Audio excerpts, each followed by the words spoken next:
सांगलीमध्ये एका पोलीस हवालदाराने 1 कोटीच्या बनावट नोटा छापल्यात। या प्रकरणी पोलीस हवालदारासह 5 जणांना अटक करण्यात आली, तर 1 कोटी 11 लाखाच्या बनावट नोटांचा साठा जप्त करण्यात आलाय। सांगलीमध्ये बनावट नोटांचं मोठं रॅकेट पोलिसांनी उघडकीस आणले। बनावट नोटा छापण्याच्या या रॅकेटमध्ये पोलीस हवालदार सहभागी होता।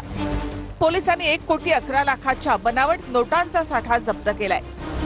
500 आणि 200 रुपयांच्या बनावट नोटा छापण्याचं काम हे रॅकेट करत होतं। कोल्हापूर शहरातल्या एका चहाच्या कंपनीमध्ये बनावट नोटांची छपाई सुरू होती।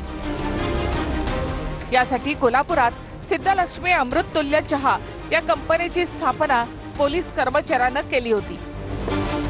पोलिसांनी पुणे बंगळुरू महामार्गावर कासेगावमध्ये नोटांची तस्करी करत असताना या टोळीला अटक केली।